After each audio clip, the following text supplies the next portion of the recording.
নমস্কার, আমি চৈতালি। আর আপনারা শুনছেন আলোর গল্পের আসর। চ্যানেলটি ভালো লাগলে সাবস্ক্রাইব করবেন। আর গল্প পাঠ কেমন লাগছে লাইক কমেন্টস করে জানাতে ভুলবেন না। আজকের গল্প জ্যোৎস্না, বনফুল। সুন্দর জ্যোৎস্না, পৃথিবীটাই অপার্থিব বলিয়া মনে হইতেছে। সমস্ত মনখানি স্বপ্নলোকে মেঘের মতো সঞ্চরমান। লঘুভাবে সব কিছু স্পর্শ করিয়া চলিয়াছে, কোথাও থামিতেছে না, কোথাও যাইবার তাড়া নাই। সময়ের স্রোত মন্থর গতিশীল, আবিষ্ট ধীর মন্থর গতিতে সমস্ত সত্তাও ধীরে ধীরে ভাসিয়া চলিয়াছে। রাত্রি গভীর, স্বপ্নাচ্ছন্ন নয়নে বাতায়ন পথে চাহিয়া আছি। সহসা স্বপ্নজাল ছিন্ন করিয়া সশব্দে কপাটটা খুলিয়া গেল। টলিতে টলিতে একটি লোক প্রবেশ করিল, বগলে বোতল। বলিল, এক্সকিউজ মি, আমার নাম কৃষ্ণচরণ কর্মকার। ভাজি দেখাবো, আমি হাতি ঘোরাতে পারি। You see, this is elephant, now see, বন বন বন বন। দুই হাতে বোতলটা ধরিয়া মাথার উপর ঘুরাইতে লাগিল। দারোয়ান ডাকিতে হইল। অর্ধচন্দ্রীকৃত হইয়া কৃষ্ণচরণ কর্মকার চলিয়া গেলেন। স্বপ্নটি কিন্তু ভাঙিয়া গেল। কিছুতেই আর জোড়া লাগাইতে পারিলাম না। জ্যোৎস্নাকে ছাড়া আর কিছু ভাবিতে পারিলাম না। মন লঘুতা হারাইয়া গুরু গম্ভীর হইয়া পড়িল। অলক্ষ্যে বিধাতা বোধহয় হাসিলেন। তাহার পরদিন সেদিনও জ্যোৎস্না, আগের মতোই মনোরম জ্যোৎস্না।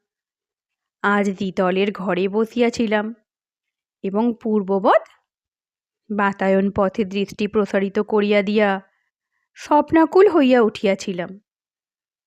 দূর দিগন্ত রেখায় দিশাহারা মন কাহাকে যেন খুঁজিতেছিল।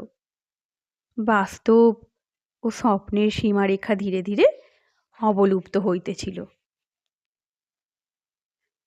বাবু,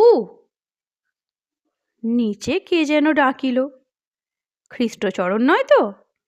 আজ যদি আসে ভালো করিয়া শিক্ষা দিতে হইবে লোকটাকে।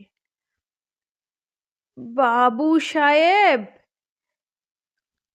জড়িত কণ্ঠ। জ্যোৎস্না চুলায় গেল এবং আপাদ মস্তক জ্বলিতে লাগিল। দারোয়ান।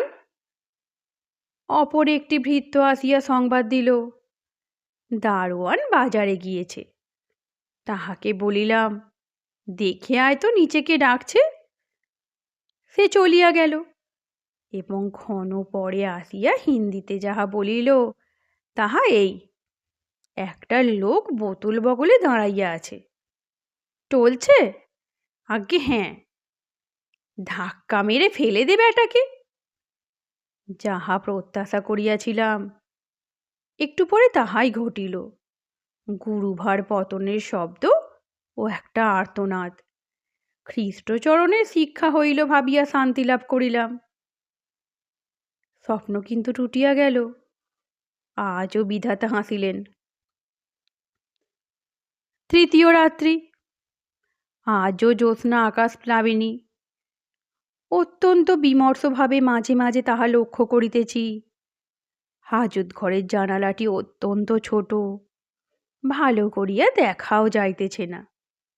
স্বপ্নও একটা আছে, কিন্তু তাহা উকিলের। গুঁফো পরেশবাবু সুদক্ষ আইনজীবী। ভাবিতেছিলাম তিনি আমাকে খালাস করিতে পারিবেন কি। দ্বিতীয় রাত্রে আমার ভোজপুরি ভৃত্য যাহাকে ধাক্কা মারিয়া ফেলিয়া দিয়াছিল সে খ্রিস্টচরণ নহে, একটি ম্যালেরিয়া রোগী। তাহার বগলে যে বোতল ছিল তাহা এডওয়ার্ডস টনিকের। বিদেশি লোক, সম্ভবত রাত্রে আমার নিকট আশ্রয় ভিক্ষা করিতে আসিয়াছিল। ভোজপুরি ধাক্কায় ক্ষুণ্ণ চিত্তে প্রাণ ত্যাগ করিয়াছে।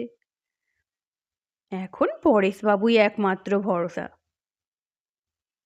শরীর মন কিছুই ভালো নাই, মনে হইতেছে জ্বর হইয়াছে। বিধাতার মুখে মৃদু হাসি। খালাস পাইয়াছি। অনুসন্ধানে প্রমাণিত হইয়াছে যে এডওয়ার্ডস টনিকের বোতলে এডওয়ার্ডস টনিক ছিল না, মদই ছিল।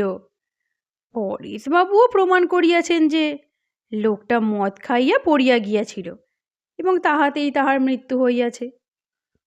মদ জিনিসটাকে চিরকাল ঘৃণা করি। লোকটার মৃত্যুতে একটুও দুঃখ হইতেছে না। শরীরটা কিন্তু বড় খারাপ হইয়া গিয়াছে, সম্ভবত হাজত বাস করিয়া। হাকিম কড়া লোক, কিছুতেই জামিন দিলেন না। যে ডাক্তারটির চিকিৎসাধীন আছে তিনি আসিয়া প্রবেশ করিলেন। আজও আকাশে জ্যোৎস্না উঠিয়াছে। সোচ্ছ্বাসে বলিলাম, দেখুন ডাক্তারবাবু, কেমন সুন্দর জ্যোৎস্না আজ।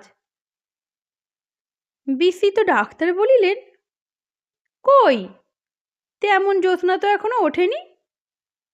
বলিলাম, এইতেই কিন্তু আমার নাচতে ইচ্ছা করছে। ডাক্তার বলিলেন, কদাগ ওষুধ খেয়েছেন আপনি? সবটা খেয়ে ফেলেছি। সবটা? সবটা কেন খেলেন? একটু বেশি ডোজের ব্র্যান্ডি ছিল। আমি কোনো উত্তর দিলাম না। আমি মুগ্ধ দৃষ্টিতে দেখিতেছিলাম চতুর্দিক জ্যোৎস্নায় থই থই করিতেছে। বিধাতা অট্টহাস্য করিতেছেন। 10 বৎসর পরে সর্বশান্ত হইয়াছি, যকৃতে দোষ এবং পেটে জল হইয়াছে।